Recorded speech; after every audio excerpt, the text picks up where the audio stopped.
Hello guys, welcome to all of you in the data mindset. My name is Amit and I'm your host for these sessions. In the previous classes we have been discussing about data types in the Python, and so far we have covered a couple of the data types. And I think in the last class we discussed about list, and today in the last class we discussed about dictionary, and today we are going to continue with that discussions. We'll talk about some more features of the dictionary, and then we will move into the Boolean, set, and the complex number. I think this only three is remaining for the data types in the Python to be discussed. So let's go and start it, guys. Okay, so this is our Jupyter Notebook environment, and here we will talk about some more examples of dictionary, right? So yesterday we talked about dictionary is mutable data types, okay? And we talked about dictionary does not follow index, all right? So let me create one more dictionary over here. So I'm creating a dictionary called D1 over here, and how we can do it? By doing curly braces, and let's say this time I'm putting a key is A1 and the value of, okay, my bad, the value of A1 is, let's say, 100, value of A2 is, let's say, 200, value of A3, my bad, A3 is 300, and value of A4 is, let's say, 400, right? Now what we are doing is, okay, first of all let me print this dictionary and let me get the type of this dictionary. So what we can do is we can write print D1, and then we can write type of D1. So here you will get like this, how this dictionary looks like and what is the type of dictionary. Okay, so here you can say that is it looks like this element, and the type of this element is dictionary. And since we talk about dictionary doesn't follow like index, and dictionary is a mutable data types. So what we are going to do is to understand it one more layer of indexing part. Since we talk about dictionary doesn't follow index, but the question is, think about a real world scenario when we have a physical dictionary, right? Maybe you have a, you can think about, let's say you have a physical dictionary, and then when you talk about dictionary, it means that the words inside the dictionary, physical dictionary, are nothing but stored in the proper sequence order. So that means it starts with A, then B, then C, and D, and so on, right? So that means dictionary word is itself follow a certain sequencing order, right? So what we can say that is, inside the dictionary, by default, the key value will be shown as the index of this dictionary. So what is meaning of keyword is? What is meaning of keyword? So keyword is nothing but the value which is associated with it. Okay, this is a key, and the word is like key value pair is A1 is key and the 100 is value associated with it. So what we can say, it is the same kind of an example when we have a word inside the dictionary and the meaning of dictionary related with it. So we can say the word is actually a key and the meaning of those word is value. Okay, so this is a similar structure over here.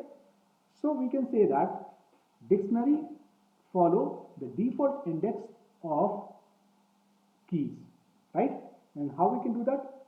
To check that statement, since I told that dictionary follow default index of keys, to check this statement, what we can do is we can write D1 and then we can write square bracket, and inside the square bracket I am sending A1, and look at here what we will get.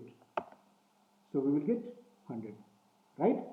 So here you can say the default index follow inside the dictionary are the keys. All right. Now we'll talk about some more features of the dictionary, and let's say we would like to see some more features of features of dictionary. So what we can do is we can simply put name of the dictionary D1 and then again press dot followed by tab. So here you can see that is these are the functionality you can get it over here. So let's say if I just click, okay, let's say if I just put it over here from let's say items. So this element, what it is giving to us, it is giving this pairs values of keys. So A1 is having 100 values, A2 is 200, A3 is 300, and A4 is 400 values. So this looks like this way. Now if I get it, let's say D1 dot, again press tab, and this time let's say I'm just calling, okay, from keys, okay. So look at here, okay, it is asking expect at least one argument, and but we have supplies no any argument. So it is expecting that is we should supposed to be give one argument. So what argument is given? It is asking for one iterable object, right? Create a new dictionary with keys from iterable and values set to values, right? So let's say what we are going to do is, here I am just putting, okay, D1, and here one iterable object I am sending like 3, 4. And what I am going to do is, now I am going to print my D1. And look at here what will happen. Okay, anything has been changed? Anything has been changed? No, but let me do it this one. So what is happening? So it is happening, so because when we supply this a iterable object, so it is creating a new dictionary with keys from iterable and values set to values, right? Values set to values. Now the question is, in this case you can able to see that the 3 is getting created as a dictionary, and 4 is also creating, 3 is creating as a keys of dictionary, 4 is also creating keys of the dictionary, and the value has been set to as a default, which is nothing but none, right? So here you can say, if I use another functionality called D1, and then if I call it, let's say pop. So what it is going to do is so look here. So what it does, remove specified keys and return the corresponding values, right? So let's say if I have to remove the, okay, if I have to remove A3 from this dictionary, so what I am going to write A3, and then I am going to print, and I am going to print D1 and see that the value has been removed now.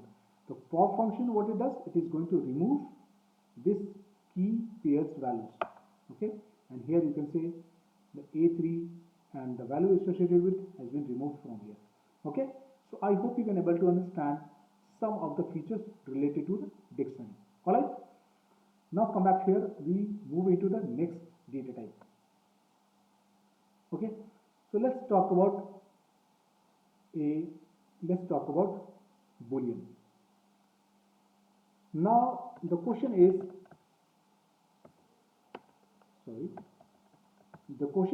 why we need to study Boolean in Python. Think about the situations when we have, like, some of the questions. Think about the situations when we have a data, or you can say the character of data is in the form of binary. So that means you can say some of the questions around you could be possible that in the form of yes, no, true, false, correct, incorrect, man, woman, okay, and these are the responses. You can say that it is in the form of binary, okay. You can say true, false, 1, 0, incorrect, correct, okay, man versus woman. So all these responses are in the form of binary. So that's why we can say we have around this kind of data, and in the form of binary, and that's why we have to study the Boolean data type in Python. All right. In the future, we are going to deal with this kind of data, and of course we should know how to handle these data. In Python, Boolean is getting represented by true and false. Okay, so let's say if I write true here, true is getting written by T is capital and rest is small. Again, the false is written F capital and rest is small. So here true and false is nothing but keywords. Okay, if you want to see that keywords, so let me, because I'm saying that is true and false are here is nothing but keywords, but in Python it is showing that these are the booleans. So here you can say here you can say A is true, B is false, and we are representing a Boolean data types over here.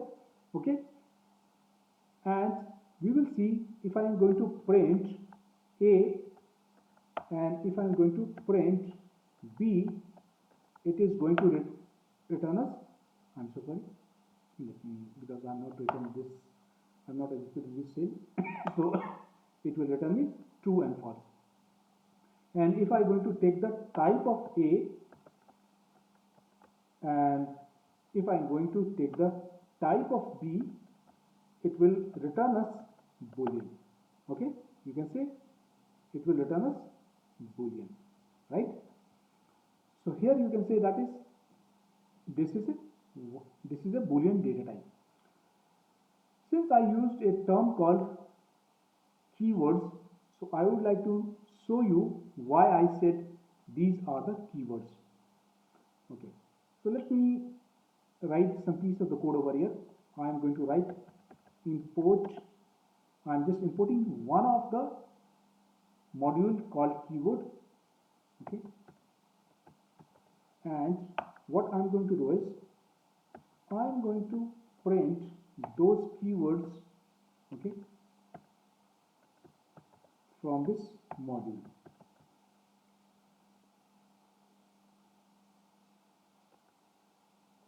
Okay. And let's see what is happening. Okay, so now you can say that is here you are getting true and here you are getting false. So these are true and false are nothing but the keywords. So what is meaning of keywords? It means that is Python is, okay, it means that Python is reserving these are the keywords for themselves, so that if the user is giving any kind of the instruction related to these words, Python understands some meaning on it. Okay, I am repeating my statement again. These are the keywords Python has reserved for himself, so that if any one of the user is using any of the keywords from here and send the instructions to the Python, then Python is understanding that is it has a certain meaning of it. Okay, and this what about like a keyword, so that if you are using any of the keywords over here, Python will understand certain meaning associated with it. Later on this class, we will talk about some more details of this keyword list. But as of now, please understand that true and false are nothing but the keywords of the Python. Okay, and the mathematical meaning of the true and false over here is true is represented by 1 and false is represented by 0. So the mathematical representation of 2 is nothing but 1. Okay, mathematical representation of 2 is 1 and false is 0. Okay, so if I am going to write, sorry for that, okay, and if I am going to write this piece of the code, so let's say if I am writing print true plus false, you will get value of 1, because 1 plus 0 is 0, right? Again, if I am writing this operation, let's say true, if I am writing this operation, let's say true to the power false, so what you will get, so 1 to the power 0, so of course the value will be 1, so because the power of any number will become 1. So here you will get 1, right? Again, if I am going to write print true, true minus false, then what you will get? You will get 1 minus 0, which is nothing but 1, right? So please understand that true and false are nothing but a Boolean data types of the Python, and it is represented by over in the form of true and false, and the mathematical value of true is 1 and the false value is 0. Now the next question is, now the next very interesting question is the Boolean mutable data type? Okay, so let's go and test it out. If I writing a, since I have written a equal to true in the upper cell, so what I am going to write? I am going to write a dot press tab. So now you can say that is here. Can you see that any of the functionality which allow me to do additions, or maybe like pop, maybe remove, or maybe any of the functionality that can help me to do the edit operations. So you can see that is none of the operations or none of the functions over here that can help me to do the any kind of the edit operations in Boolean, and that's why we can say that Boolean is immutable. Boolean is immutable data type. Correct? Now again the question is Boolean follow index. Okay, how to do that? How you can check that? Just put a and press tab, and again you can see that is we do not have index functionality, right? So please make sure that is Boolean do not follow index. Alright. So if anybody asks you what is Boolean, so you can say that is Boolean is one of the data type in a Python, okay, that can be represented by either true and false, and the mathematical meaning of true is 1 and the false is 0. Okay, it is immutable data types and it doesn't follow indexing. Okay, I hope this amount of information will give you the proper definitions about Boolean. So thank you guys, thank you once again. I hope you enjoy these sessions. Later on the class, we'll talk about some more data types.